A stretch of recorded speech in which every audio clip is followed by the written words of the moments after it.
بسم اللہ الرحمن الرحیم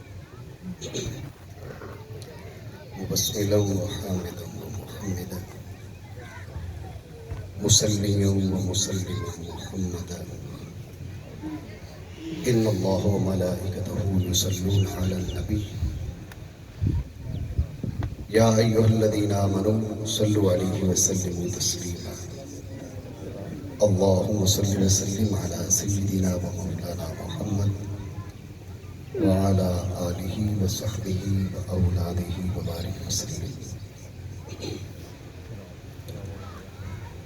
یا صاحب الجمال ویا سید البشر من وجهك المنیر لقد نفر القمر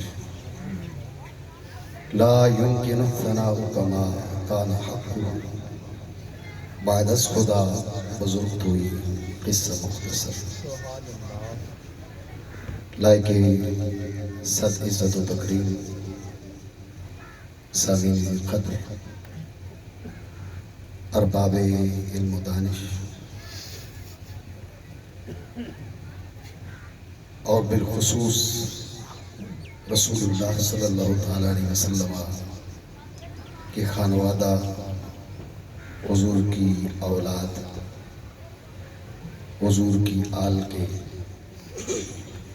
درخشندہ ستارے،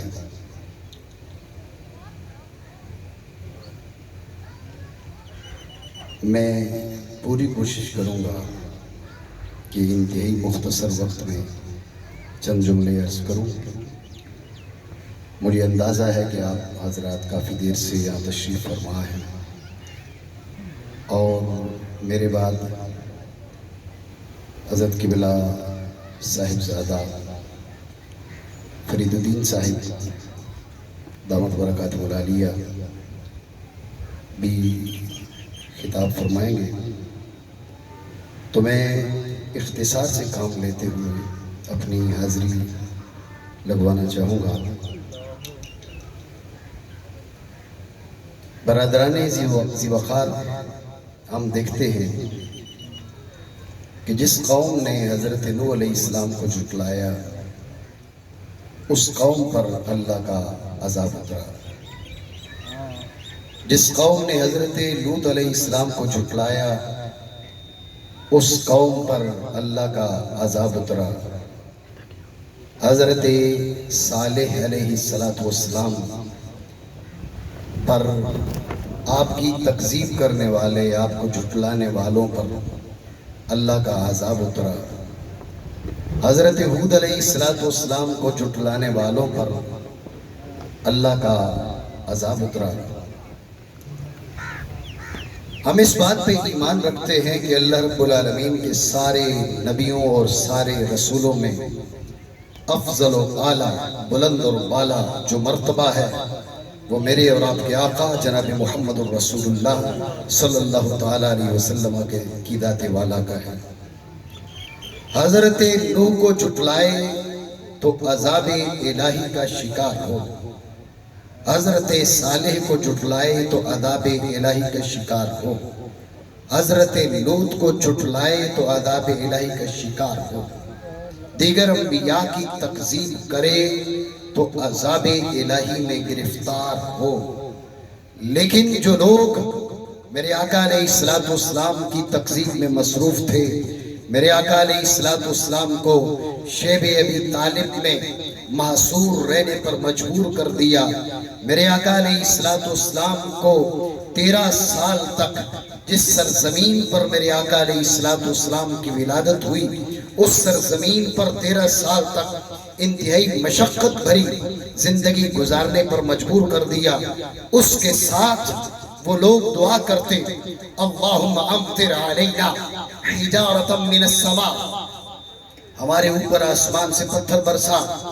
اگر یہ دین سچا ہے، جناب محمد الرسول اللہ جو بات کر رہے ہیں وہ بات درست ہے، ان کا قرآن، ان کی گفتگو یہ درست ہے، تو امطر علینا حجارۃ من السماء، ہمارے اوپر آسمان سے پتھر برسا۔ عرض کرنے کے جو مقصد ہے، ایک جانب نبیوں کے کو جھٹلانے والوں پر رب عذاب اتار رہا ہے، اور ادھر جو سیدُ الانبیاء کو جھٹلا رہے ہیں، میرے آقا علیہ السلام کو تکلیف دے رہے ہیں، اس کے ساتھ وہ دعا بھی کر رہے ہیں، اللہم امطر علینا حجارۃ من السماء، ہم پر آسمان سے پتھر برسا۔ لیکن جس انداز میں حضرت ہود کی قوم ملیہ میٹ کر دی گئی، حضرت لوط کی قوم تباہ و برباد کر دی گئی، حضرت نوح اور حضرت صالح کی قوم کو ملیہ میٹ کر دیا گیا، یہ عذاب میرے آقا علیہ السلام کے جھٹلانے والوں پر نہیں آیا۔ آخر کیا وجہ ہے؟ میرے آقا تو سید الانبیاء ہے، حبیب خدا ہے، حبیب خدا کی اگر کوئی تکذیب کرتا ہے اس پہ تو غیرت الہی کو زیادہ جوش آنا چاہیے، لیکن ہم دیکھ رہے ہیں کہ دیگر قومیں تباہ و برباد ہو گئی، لیکن میرے آقا علیہ السلام کی تکذیب کرنے والی قوم اس انداز میں برباد نہیں ہوتی جس انداز میں دیگر قومیں برباد ہوتی ہیں۔ اس کی وجہ کیا ہے؟ یہ جو کہیے اس میں حکمت کیا ہے؟ تو اس کی حکمت رب کریم جل وعلا نے خود بیان فرمائی، وَمَا كَانَ اللَّهُ لِيُعَذِّبَهُمْ وَأَنْتَ فِيهِمْ۔ اے حبیب کریم، یہ مجھ سے دعائیں کرتے ہیں، تمہیں جھٹلاتے ہیں، تمہاری تکذیب کرتے ہیں، تمہارے پیغام کو نادرست پیغام کہتے ہیں، تمہیں اللہ کا سچا نبی نہیں مانتے، لیکن اس کے ساتھ ساتھ مجھ سے عذاب کی دعائیں کرتے ہیں۔ وَمَا كَانَ اللَّهُ لِيُعَذِّبَهُمْ وَأَنْتَ فِيهِمْ۔ پیارے تو ان کے بیچ بیٹھا ہے، جب تو ان کے بیچ بیٹھا ہے رب ان کو ہرگز عذاب نہ دے گا۔ وَمَا كَانَ اللَّهُ لِيُعَذِّبَهُمْ وَأَنْتَ فِيهِمْ، یہ تو بیچ بیٹھا ہے اور رب سے دعائیں کرتے ہیں کہ رب ان پر عذاب اتارے، آسمان سے پتھر برسائے۔ آسمان سے پتھر برس سکتے ہیں، لیکن پیارے تو عین رحمت ہے۔ وَمَا أَرْسَلْنَاكَ إِلَّا رَحْمَةً لِلْعَالَمِينَ، تمہیں تو ہم نے عین رحمت بنایا ہے۔ رحمت اور چیز ہے، عذاب اور چیز ہے۔ جہاں رحمت ہے وہاں عذاب نہیں ہے، جہاں عذاب ہو وہاں رحمت نہیں ہو سکتی۔ پیارے تو جلوہ فرما ہے، تو عین رحمت ہے۔ جب تو عین رحمت ہے تیرے ہوتے ہوئے کسی پہ عذاب نہیں آ سکتا۔ سامعین ذی قدر، یہ بات تو آسان بات ہے۔ میں ایک اور چیز کی طرف آپ کی فکر کو لے جانا چاہوں گا۔ میرے آقا علیہ السلام کا وجود باجود، وجود مسعود، یہ عین رحمت ہے۔ جہاں میرے آقا ہیں وہاں عذاب نہیں ہے، جہاں میرے آقا ہیں وہاں عین رحمت ہے۔ لیکن اس کا مطلب یہ نہیں ہے کہ میرے آقا علیہ السلام اپنے ظاہری جسد کے ساتھ بے کمال ہی و بے تمام ہی جہاں موجود ہوں گے وہاں عذاب نہ ہوگا، ایسی بات نہیں ہے۔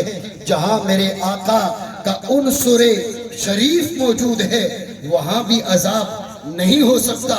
جہاں میرے آقا علیہ السلام کا نور انور موجود ہے وہاں بھی عذاب نہیں ہو سکتا۔ امام کشیری رحمت اللہ تعالیٰ علیہ اس آیہ مقدسہ کی تفسیر میں فرماتے ہیں کہ اللہ رب العالمین نے کفار کو مصطفیٰ کریم کے وجود باجود کی برکت کی وجہ سے کفار کو عذاب سے محفوظ رکھا، اور کفار کے بڑوں کو میرے آقا علیہ السلام کے عنصر شریف کی برکت سے عذاب سے محفوظ رکھا۔ حضرت سیدنا آدم علیہ نبینا علیہ السلام سے لے کر حضرت سیدنا عبداللہ رضی اللہ تعالیٰ عنہ اور سیدہ طیبہ طاہرہ آمینہ رضی اللہ تعالیٰ عنہ، اس سارے سلسلہ کو دیکھیے، ان پاکوں طیبات اور طاہرین کے سلسلہ کو دیکھیے۔ کوئی ایک شخصیت آپ کو نظر نہیں آئے گی کہ معاذ اللہ ثم معاذ اللہ کوئی ایک شخصیت اپنی ظاہری زندگی میں گرفتار عذاب ہوئی ہو۔ اس کی وجہ کیا ہے؟ وہ ایماندار تھے، یہ بات اپنی جگہ پر ہے، اس کے ساتھ ساتھ ان کے بدن کے اندر مصطفیٰ کریم علیہ افضل الصلاۃ و اکمل التسلیم کا عنصر شریف موجود تھا۔ جہاں میرے آقا کا عنصر شریف موجود ہے، میرے آقا عین رحمت ہے، جہاں عین رحمت ہے وہاں عذاب کا تصور بھی نہیں ہو سکتا۔ سید عبدالعزیز دباغ رحمت اللہ تعالیٰ علیہ الابریز کے اندر فرماتے ہیں کہ اللہ رب العالمین نے مصطفیٰ کریم کے نور انور سے ان تمام انسانوں کی 8